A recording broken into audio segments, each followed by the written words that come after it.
A good link one really does a lot for a deck, to be honest. What's up, guys? Welcome back to the channel, and welcome if you're new here. I'm Don, and today we'll be taking a look at the new Orcust support. Let's get into it.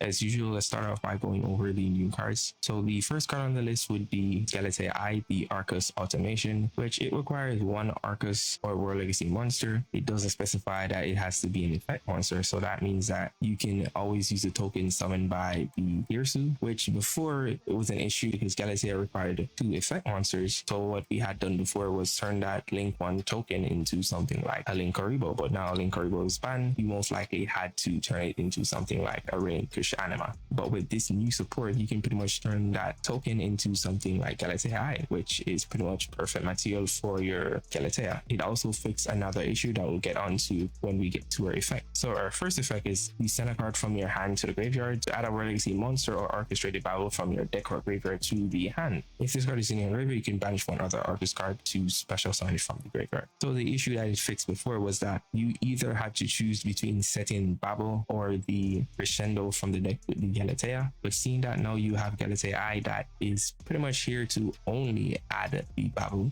or if you happen to open the Babel, you can add something like a World Legacy Crown. And if you are already familiar with Orcust, you know that once Babel is on the field, all of these effects will be quick effects pretty much. Now for the next new card, Yugioh, the Orcust Mekk-Knight, it requires two monsters including an Orcust Link monster. So its first effect, you can target an Orcust or World Legacy card that is banished, add it to your hand, and then you can shuffle a card from your hand into the deck in order to take control of one of your opponent's monsters. That is pretty cool if you ask me. The fact that you get to recycle your cards and steal a card is pretty much insane. As for its second effect, during the main phase, if it was sent to the graveyard from the extra monster zone, you can banish it and then send another card from the field to the graveyard. It's something that's common amongst the modern boss monsters. They always try to do something when you remove them. For example, the Desiree that sends a card once it went to the grave. We also had non-Orcust Apple support in the name of NT8000 Cirrus. It's a dark machine monster that if it's sent to the graveyard, while you control a dark link monster, you can special summon it from a graveyard, but you banish it when it leaves the field. Alright, so for its on-field effect, if you activate a link monster's effect this turn, you can target a card your opponent controls and one card you control and then destroy both those cards. And that's pretty much it for the new cards. Alright, so now for engines that you could use with the deck, well, by far the best engine to splash in would be Orcust Azamina, simply because Witch help facilitates like having your Orcust cards in your graveyard. So if you open something like an Orcust Nightmare, you can always just send it with Witch and you have a starter. And the Azamina engine also provides an Omni-Negate. Alright, so let's get into the combos. Alright, let's see what you can do with an Harp and a discard. Alright, so right here we have the ideal Orcust setup. We have Babel in hand and Harp in the grave.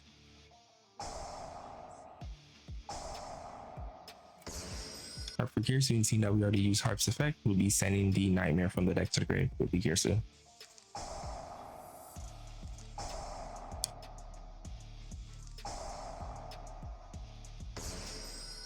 Nightmare to send one to the graveyard, which will then banish itself to special summon Harp from the banished file to the field. Now we can make Galatea.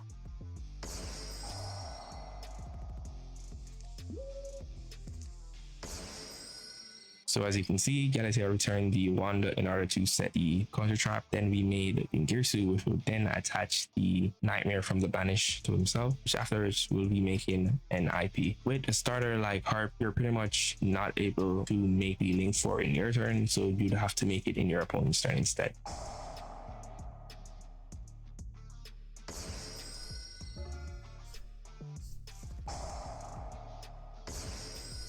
To be honest, you could have done this from your turn. Once Yugioh was in the grave, banish Yugioh and return it. So when you enter your opponent's turn, you would automatically have the counter trap live.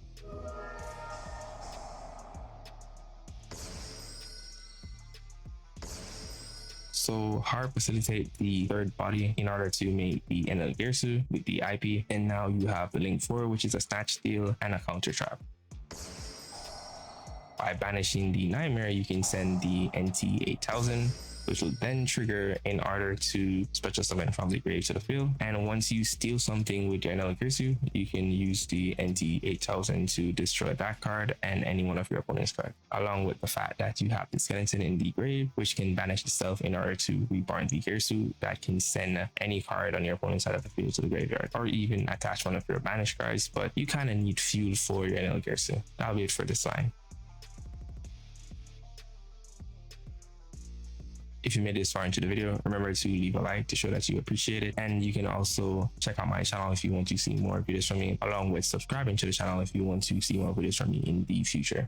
All right, so this will be the Azamina line, and this is pretty much why we didn't go over the Yugioh combo, because it's present in this one most. So it would have been the same thing that we went over if we had done both of them. So normal summon Yugioh, send Harp, and summon a token. The token will be used for Galatea Eye. So you add the Witch.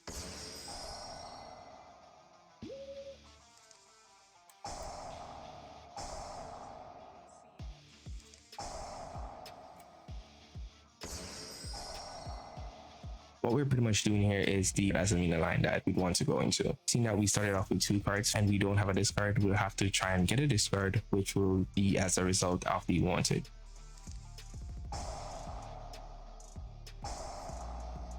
Alright, so wanted for the draw, then we just discard that card in order to add Babel, and we can just go into Galatea.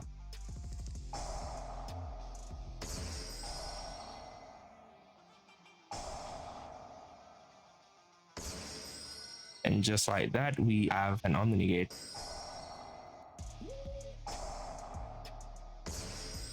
Alright, so Harp or Nightmare.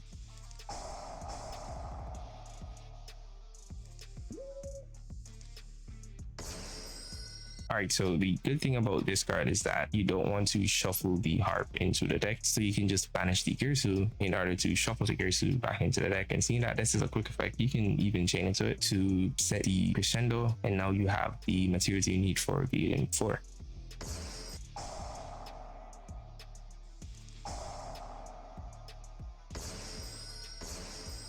Alright, so Nightmare will send the skeleton, which you then use to reborn the Galatea. That can be used to summon the Yugioh, which you can either attach the Harp, the Nightmare, or the skeleton. The best bet would be the Harp.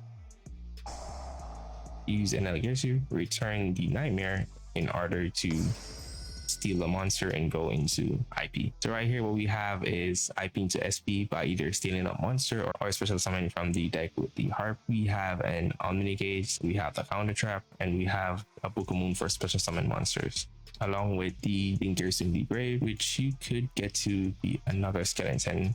That'll be it for today, guys, and see you guys next time.